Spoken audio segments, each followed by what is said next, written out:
Usually when we talk about pests in the garden, we think about insects eating on our plants. Well, today I want to talk about some different types of pests in the garden, and these are the four-legged type. And the particular things I want to talk about are gophers and moles. And if we look right down here, we can see the mound of a gopher. And this is their typical sign of presence in the garden. You see these large mounds of soil up on the surface of the lawn or in the garden or somewhere. The gophers tunnel below ground, and their main tunnels can be about 2 feet deep, and in a really loose sandy soil, maybe 5 feet deep. But occasionally they come up to the top surface of the soil here and they throw out the soil from their tunnels, and we get these mounds in the garden. These can be unsightly out on the lawn or in the garden as well. And if we run the lawnmower over this, we can kind of get some dull blades from hitting these mounds. So if you're going to mow, it's a good idea to get out with a rake and just kind of knock those down before you mow over them. But the main damage that gophers do in the garden is that they eat plant parts. Gophers eat bulbs, they eat tubers, they eat roots of plants, and they can really be a problem. I really do not like having gophers in my garden because a few years back I had a great collection of native bulbs that I'd spent several years growing from seed, and I had those established in my landscape, and the gophers came in, they ate almost all of my native bulbs. I really do not like gophers in my garden. Gophers are sometimes called pocket gophers because they have pouches in their cheeks or pockets, and it was once believed that they carried soil in those pouches, and that's why they were called pocket gophers, but it's not true. They do not carry the soil in those pouches. Those are for actually storing food. But gophers are a real problem in the landscape, and here in a little bit I'll talk about control when we talk about controlling gophers and moles in the garden.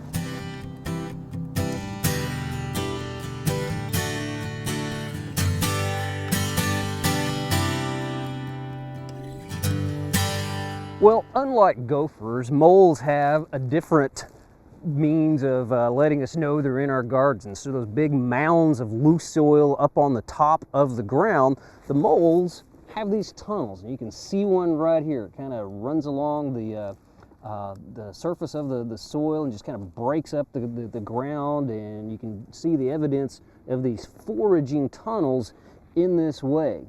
Now, moles also, unlike gophers, they do not eat plant parts. Moles actually eat insects. So they're running along the surface of the ground here, and they're looking for grub worms, they're looking for earthworms. They really love earthworms. They are also looking for ants or mole crickets, wireworms, and things like that. And once they get going in the garden, they can do damage. Even though they're not eating the plants, they can dislodge plants or knock them out of the ground, and probably the most damage they do is to expose the roots to air, and I've lost a number of plants in this way.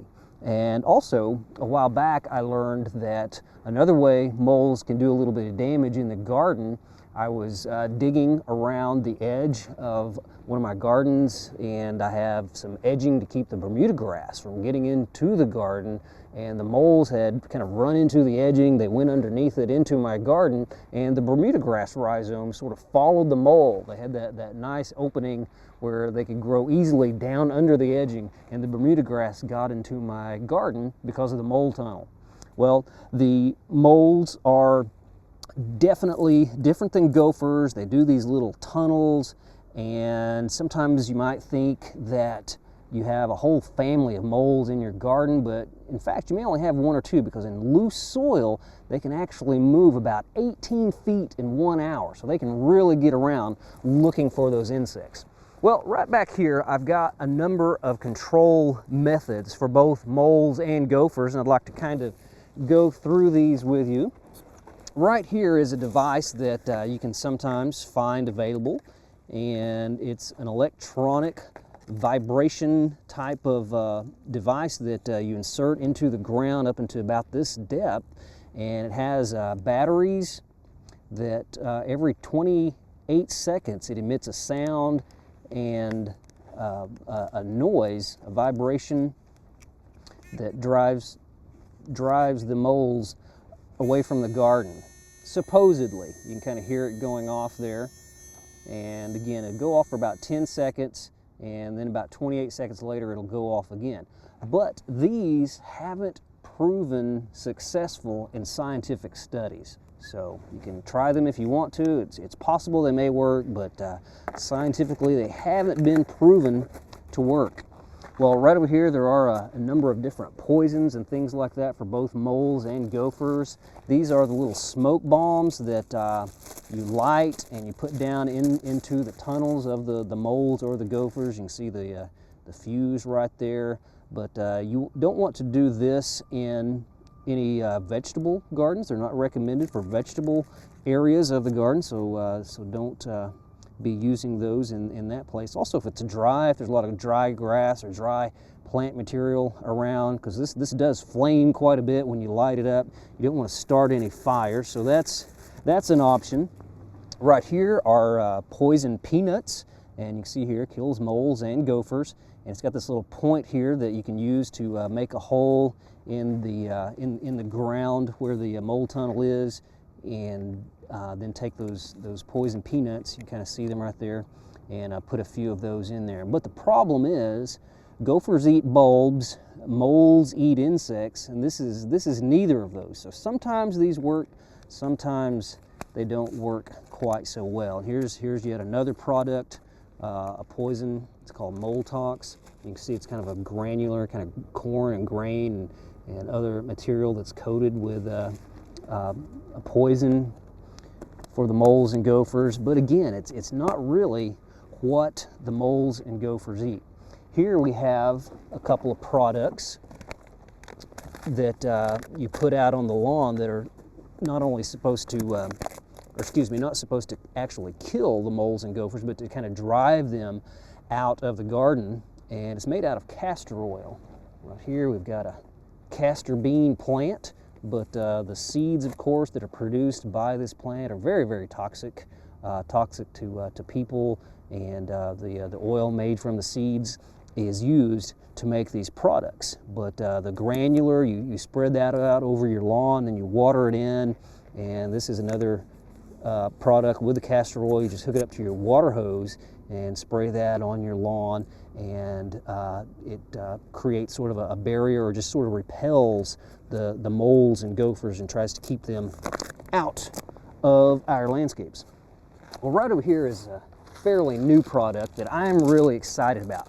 Now, it's called Talparid, and it's not really for gophers, but I've had several friends that have had really good success with this particular poison for moles, and I'll show you why. Remember I said that moles eat insects and worms and grubs? Well, look at the bait here. I mean, it's almost like something you would go fishing with. I mean, it looks like a worm, it feels like a worm, and it even has a scent. It smells like an earthworm. So the moles will eat these, and it works pretty good. The worms, whenever we store these, we need to make sure that we keep them below 100 degrees because they can melt, and they are a little bit expensive, so you don't want to have a problem like that. But to use these, what you need to do is make sure you have an active mole tunnel or an active mole run. And the way to find that out is to come out to your mole area in the garden where you're having the problems, and just make an opening, maybe a stick or a hand trowel or something. You see I've made an opening there. Just let some light into this tunnel, make it a little bit bigger there, kind of clear out some of that soil. You can use your fingers and kind of dig some of that out. But make an opening, open up this tunnel, and then come back in about 2 to 3 days, and if this hole has been sealed up, you'll know that the mole is actively using this tunnel. So then what you would do would be to just remake the hole and put one of the Talparid worms down inside there. And another good thing about the Talparid worms is that the poison is very fast acting, so it'll work on the mole pretty quick. But if you're not in favor of actually killing the moles and gophers in your garden, there are a few methods that you can use to try to control them, and I've got an old-fashioned conventional mole trap right down here. And we have just dug a hole, and I don't know if you can see the little tunnel here. We kind of cleared the opening of the mole tunnel on both ends, and we've got just an old coffee can. And what we do, we just take the coffee can and put it down inside there. And what we're wanting to do is to make sort of a pit or a trap for the mole when it comes through to fall in the coffee can. But we'll take some of this soil and kind of tuck it around the can just to kind of seal it up. And then we need to make the area dark. So we just take some newspaper or an old piece of cardboard like this or something, and to seal out that light, we'll put the soil over the edges of the cardboard. So it'll be really dark. Now you don't want to get any soil in the can. You have to be careful that you don't fill the can halfway with soil, because if you do that, you'll just be making some steps for the mole to climb out of. But you can do this. Again, check and make sure you do have an active mole run. So we'll make sure we got our trap in the right place. So we'll come back in a few days and see if we can catch a mole in our old coffee can. But the most secure means of keeping moles out of the garden is to create a barrier or a fence around your planting areas. And one thing you can do is take some galvanized hardware cloth like we've got right here, and we'll take a trenching machine and we'll trench about 2 feet deep around the area where we don't want the moles and gophers to get into, and we'll insert this down into the hole. And you can see I've bent up the end.